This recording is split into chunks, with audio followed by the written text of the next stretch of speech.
Well, greetings, mathletes, and welcome back. So the last unit for the semester here that we're going to be covering is something called isometries. Now, if you look at the word isometry, in fact, let me go ahead and just go ahead and start the rest of the equipment here. Um,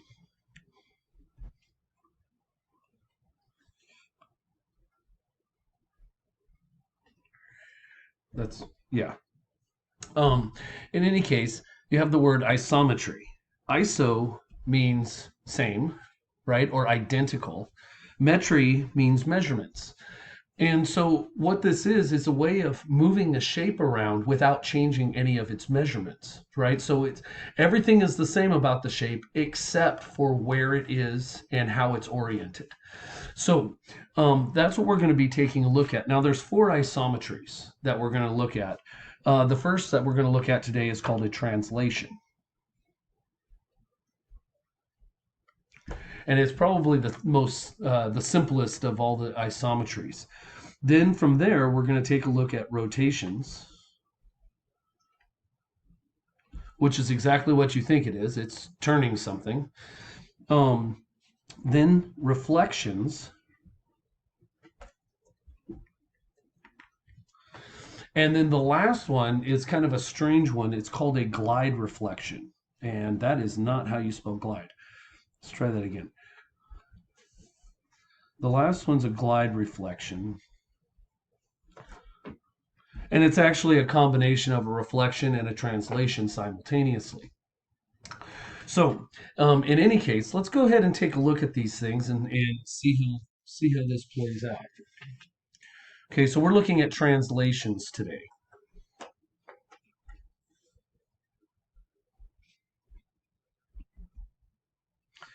And I'm sorry if you hear crumpling paper. My cat is over here chewing on my notes. So we're just going to let that fly because she's staying busy and not in my hair.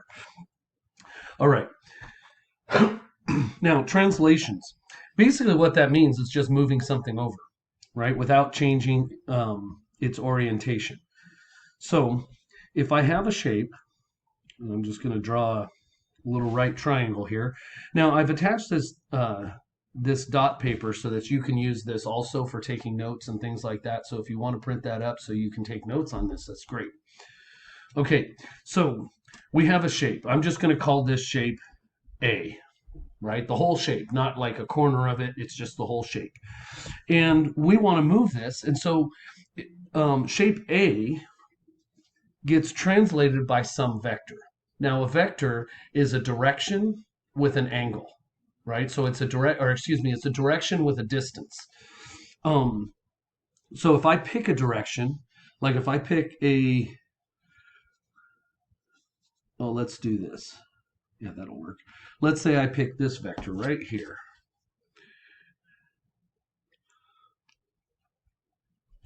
Okay, so that's the vector. It has a starting point, it has an ending point, it has a length, and it has a direction. We have all the things we need here. So basically what's going to happen here is I look at this and I say, okay, how is this moving? One of the nice ways to do this, and this is a little bit unconventional, but it totally works. Look at the slope. You're changing y and you're changing x. On this dot paper, that actually makes it very easy to translate the figure that you're trying to translate. So I can see I move down 1 and to the right 3. So what I'm going to do is I'm going to move every point in this shape down 1 and to the right 3. So this corner right here is down 1 to the right 3. This corner right here is down 1 to the right 3. And this corner right here is down 1 to the right 3. And that gives me my second shape.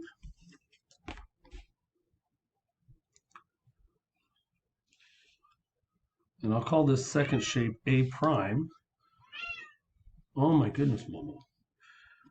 Okay. And so we have just translated figure A through this vector right here. Now I'm just going to call this vector V, right, for lack of a better label. So we'll call that vector V. So this A prime is the translation of A through vector V. Okay, so that's our first example. Okay, so here's one for you to try. So just make yourself a shape. It doesn't have to be a triangle. Triangles are nice because they only have 3 points. They're really easy to move around. But, make yourself something that's a little interesting.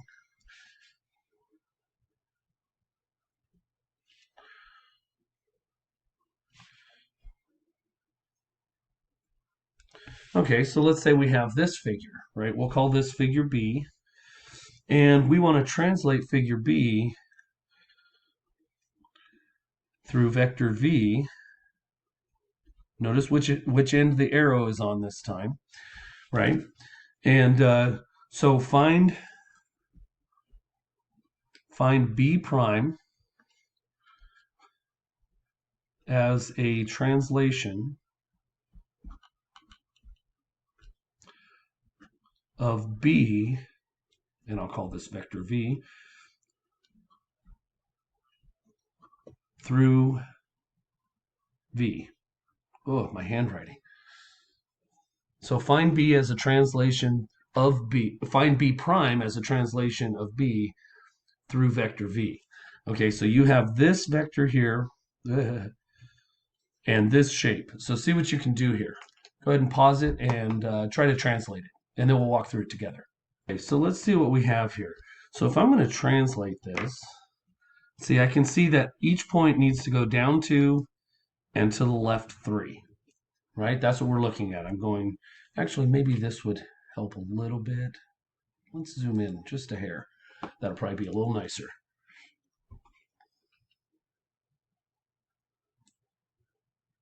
There we go. Okay, that's a little easier to look at. In any case, so we're going down 2 and to the left 3 for every point in figure B. So I go down 2 to the left 3. That's my first point. That's this one. Down 2 to the left 3. That's my second point, right? And I'm just going to use the corners. So down 2 to the left, 1, 2, 3. There's that point. And then here, down 2 to the left 3 gives me that point. Now we need these guys. Let's see, down 2 to the left 3 gives me that. And then this one, down 2 to the left 3 gives me there. Let's see if we have the same shape. So we'll just connect the dots here, and it looks about right to me. Well, other than any bad handwriting.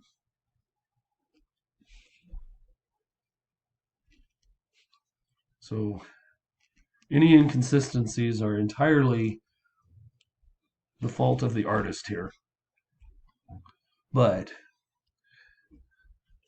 nonetheless, we have just translated this figure. And notice we did it mathematically. You can actually do all these things with compass and straight edge as well, but it's a little more interesting. We're not, believe it or not, we're not going that direction. We're going to stick to the dot paper for these translations. And actually, we're going to be using the dot paper for rotations as well, because most of the rotations are nice angles. So nonetheless, this is our first look at translations. So you need a figure and a vector, and then you translate each and every point of the figure according to this vector, and it moves the entire figure over, is what happens.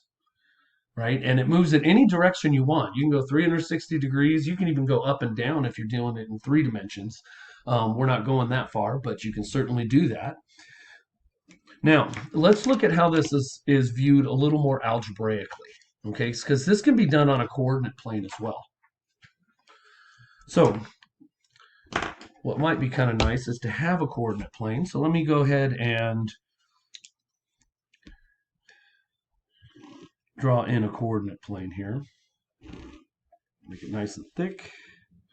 It's clear.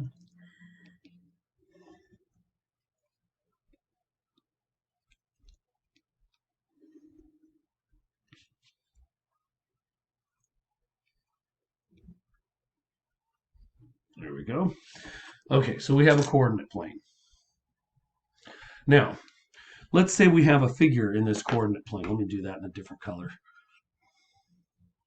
So we'll do this one in blue. I'm just going to pick a simple figure because we know how this works now. as far as what the mechanics are. How it looks algebraically is a little bit different. Okay, so we have a shape. Now, instead of giving you a vector, we're going to handle this a little bit differently. So the translation,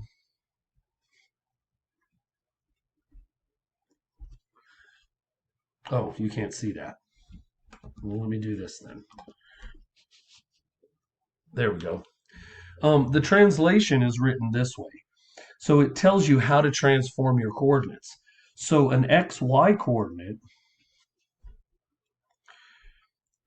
changes now to x plus 3, comma, y minus 2. Okay, so this is actually going to tell us what to do with each one of these things. It tells us how to move things around. Okay, so notice here, our x coordinate, let's go ahead and count it off, or x and y coordinates. Let's see here, 1, 2, 3, 4, 5. So this point is at -5, and the y coordinate is 1. Okay, so I have the point -5, 1. That's this corner. Let's get all the corners while we're at it. So this one would be -3, 3. Okay, and then this last corner is -3, 1. Okay, so I have all my corners now. What we're going to do is we're going to take each one of these points and we're going to run it through this transformation. So x becomes x plus 3, right? So that means we add 3 to the x coordinate. So if I look at this first point, -5, 1, what I'm going to do is add 3 to the x coordinate and subtract 2 from the y coordinate. And what that gives me is a point -2, -1. Okay, so this point now goes to -2, -1. So I just found the first coordinate there. Okay, now we want to do it with the next coordinate, -3, 1. Okay, so this tells me add 3 to the x coordinate, subtract 2 from the y coordinate. So we'll add 3 minus 2. And this makes it 0, -1. And so we'll find that corner now. So let's see, x is 0 and y is -1. So that puts me right there. And that makes sense because these two guys are horizontal from each other. So these should be as well. Now, if we do this correctly, the last point should be right there, right? Because that'll complete the figure if you can visualize that in your mind. So let's look at our last point. It's -3, 3. And I need to add 3 to the x coordinate and subtract 2 from the y coordinate. So that gives me a point 0, +1, which puts me right where I predicted. And now we've formed our second point, or our second figure, right? We've translated the first figure. Right? And so this time we did it with coordinates, which is kind of fun, right? Well, it's fun for me. Okay, so let's look at one more example and then we'll have you guys work on this one. Okay, so here's the one for you to work on. And by the way, let me write it so it's more clear. That's x minus 4, just so we're clear. I know my handwriting's not the greatest. Nonetheless, let's see how you do with this translation. Let's see if you can walk through the whole thing algebraically. And then once you finish there, go ahead and hit play again and see what our solution is. So go ahead and pause it here, and then we'll take a look. I'm hoping you paused it. All right, so let's go ahead and take a look here. So again, we have x minus 4 and y plus 1. So I'm going to go ahead and mark each one of these points here so we can see what they are. So this is the point 3, 4. This is the point 4, 4. this is the point 4, 2, and this is the point 2, 2, and then this is the point 2, 3. Okay, so we just need to get all those points moved, and then we'll go from there. And you can actually you could actually do it in your head as you go. If you just start on a point, 3, 4. If I subtract 4 from x, that makes it a -1. If I subtract, or if I add 1 to 4, that makes it a 5. Right? So we have the point -1, 5 for our first point there.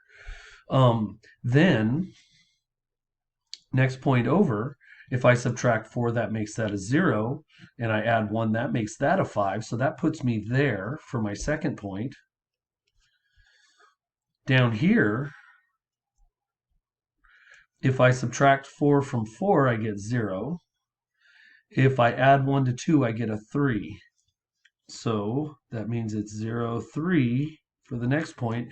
You notice you could do this by just looking at the shape and counting things and moving. You could do that, but the point of this is really to get used to how it works algebraically. Because you end up being able to translate entire things like lines and stuff like that. So now, so let's see here. 2, 2. If I subtract 4, that makes that -2. Adding 1 makes it 3. So I have -2, 3 for this next point. And then the last one, 2, 3. Let's see. If I subtract 4, that makes it -2 again. And if I add 1, that makes it 4. Yeah. So -2, 4 is my last one. And I can see this is the correct shape. Right? It's basically taken this thing and moved it that way. Now notice too, you can actually figure out what the vector is from here. If you just take any point that's been translated it, if you take any point that's been translated and just look at the distance from one to the next, so I can see I move up 1 and to the left 4, right? Which gives it, if I'm going to start here, the vector would look like that. Let's see here, go from here. So this is the vector that you've translated to, right? And notice I just picked that up from here. I moved 4 in the negative direction and 1 in the positive direction, and I got this vector, right? So you can pick it up from the coordinate transformation, right? You can pick it up from this part here. But nonetheless, and I'm going to keep it nice. This section actually it includes rotations, but I'm not going to cover rotations today. We'll deal with that after Thanksgiving. And nonetheless, this is pretty much the whole bit for today. So we have a nice short lesson. We don't have 45 minutes. Looks like we're less than 20. So until next time, keep your pencils and your wits sharp.